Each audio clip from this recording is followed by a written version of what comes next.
నేనెందుకురా పారిపోవాలి?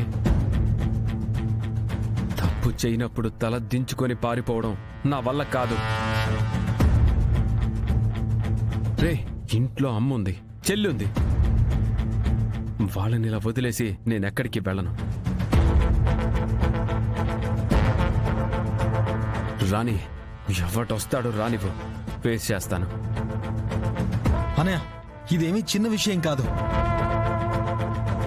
ఇదొక పెద్ద కుట్ర. వచ్చింది సూర్య అంటేనే అర్థం చేసుకోవాలన్నయ్య. వాళ్ళు ముందే ప్లాన్ చేసుకునే వచ్చారు. బావా, నిజమే బావా. వాళ్ళు ఎలా అయినా పట్టుకోవాలన్నట్టే చూస్తున్నారు. ముందు వాళ్ళకి దొరకకుండా ఉండడమే ముఖ్యం. భూమి, ఏంటి నువ్వు కూడా అలానే మాట్లాడుతున్నావు? అతన్ని చూసి నేను పారిపోవాలా? నేనేం తప్పు చేశానని ఇలా దాక్కోవాలి? ఇప్పుడు నేను పారిపోతే వాళ్ళు చెప్పిందే నిజం అవుతుంది. అనయ్య, కొన్నిసార్లు యుద్ధం గెలవాలంటే ఒక అడుగు వెనక్కే వెయ్యాలి. అయినా ఇది భయపడ్డం కాదన్నయ్య, జాగ్రత్త పడ్డం.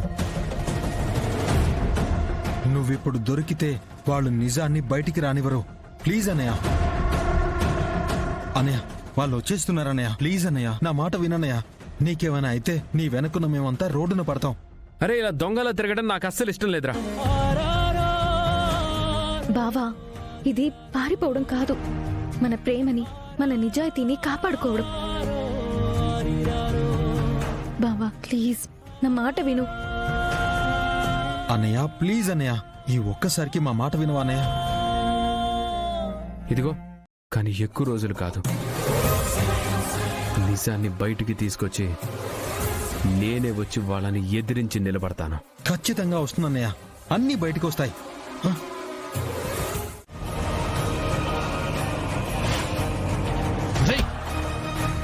నువ్వే తప్పించావు వాళ్ళని. మండపంలో స్మోక్ బాంబ్స్ వేసింది కూడా నువ్వే. ఇప్పుడు ఎస్కేప్ చేయించింది కూడా నువ్వే. ఒక క్రిమినల్ని కాపాడడానికి నువ్వు క్రిమినల్ అవుతావరా? ఇన్స్పెక్టర్ గారు, మాట్లాడేటప్పుడు కాస్త హద్దుల్లో మాట్లాడండి. ఎవిడెన్స్ లేకుండా నువ్వేసేది ఆరోపణ, కేస్ కాదు. అంటే చాలా తెలివిగా ప్లాన్ చేశామనుకుంటున్నారా మీరు? ప్లానా? మా అన్నయ్య ప్రాణం కాపాడుకోవడం ప్లాన్ అయితే అవును, ప్లానే చేశామని రాసుకో. ఒప్పుకుంటున్నావు అన్నమాట. నేను ఒప్పుకున్నా నువ్వు ప్రూవ్ చేయలేవు. చాలా ఎత్తుకు ఎదిగిపోయావురా. శరత్ చంద్ర మేనల్లుడన్న ధైర్యమా? లేదు, నిజం మా వైపుందన్న ధైర్యం. నిజమా? కృష్ణప్రసాద్ చావు బతుకుల్లో ఉన్నాడు. నీ అన్నయ్య పారిపోయి తిరుగుతున్నాడు. ఇంకా నిజం నీ వైపు ఉందంటున్నావా? నిజంగా మా అన్నయ్య తప్పు చేసుంటే పోలీసుల నుంచి దాక్కోడు, నేరుగా ముందుకొచ్చి నిలబడేవాడు. అవునా? అయితే ఇప్పుడెందుకు పారిపోయాడు? ఎందుకంటే నువ్వు పోలీసుల ఆలోచించడం మానేసి పగతో ఆలోచిస్తున్నావు. రేయ్, నన్నే ప్రశ్నిస్తున్నావా? ప్రశ్న కాదు, నిజం చెప్తున్నాను. ఒకసారి మా అన్నయ్యతో పెట్టుకుని సస్పెండ్ అయ్యావు. ఆ అవమానం ఇప్పటికీ మర్చిపోలేకపోతున్నావు. అందుకే ఇప్పుడు అవకాశం దొరికిందని దొంగలంతా ఒక్కటయ్యి కక్ష తీర్చుకోవాలని చూస్తున్నారు. రేయ్, ఒక్కటి గుర్తుపెట్టుకో, ఈసారి గగన్ నా చేతిలోంచి తప్పించుకోలేడు. మా అన్నయ్యని ముట్టుకునే ముందు నీ యూనిఫామ్ ఉంటుందో ఊడుతుందో చూసుకో.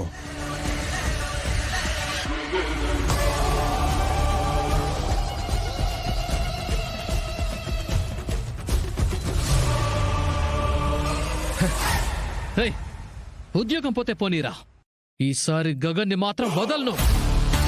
వాణ్ణి పట్టుకుంటా, బతికుంటే మనిషిగాను చంపేస్తా. అంత కోపం ఎందుకు ఇన్స్పెక్టర్ గారు? కేసు మీదనా లేకపోతే గగన్ మీదనా? రేయ్, కృష్ణప్రసాద్ని యాక్సిడెంట్ చేయించి పోలీసుల్ని మోసం చేసి పారిపోతున్నాడు. వాణ్ణి వదిలేస్తే నేను పోలీసునే కాదు. మా అన్నయ్యని పట్టుకోవడం కంటే నిజమైన నేరస్తుడిని వెతికి పట్టుకుంటే నీకు ప్రమోషన్ కూడా వచ్చేది. అయినా అదే ఇంకొకరైతే ఈ పాటికే నిన్ను వదిలేసి వెళ్లిపోయేవాడు. నేను నిన్ను వదినలాగా గౌరవిస్తున్నాను కాబట్టే ఇవన్నీ చెప్తున్నాను. కానీ మీ అమ్మ ఆలోచనంతా ఇంకా ఆ ఇంటి చుట్టూనే తిరుగుతుంది. భూమి, కృష్ణప్రసాద్, ఆ బంధం, అదే ప్రపంచం. తారా, ఆయన గురించి గాని మా బంధం గురించి గాని ఇంకొక మాట తప్పుగా మాట్లాడితే నేను అస్సలు ఊరుకోను. ఆయన నా భర్త, నా మెడలో తాళి కట్టిన మనిషి. భార్యాభర్తల బంధం అంటే నలుగురు ఏమనుకుంటున్నారన్నది కాదు. ప్రాణం ఉన్నంత వరకు ఒకరి బాధ ఇంకొకరు పంచుకోవాలి. ఒక మనిషి చావు బతుకుల్లో ఉంటే ఆయన్ని చూడటానికి వెళ్ళటం మానవత్వం. భర్తని చూడటానికి భార్యకి ఆటంకాలు రావడం ఏంటి? ఎవరు ఏమనుకున్నా నా పసుపు, నా కుంకుమ నా భర్తతోనే ముడిపడి ఉన్నాయి. మాట్లాడే ముందు వెనుక ముందు ఆలోచించి మాట్లాడడం నేర్చుకోతారా?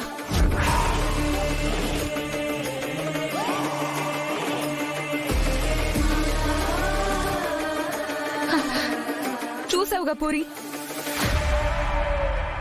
నేను ఇంత చెప్పినా చివరికి నన్నే తిట్టి మళ్ళీ అక్కడికే వెళ్ళిపోయింది. ఇదే మీ అమ్మ. ఇప్పటికైనా అర్థం చేసుకో.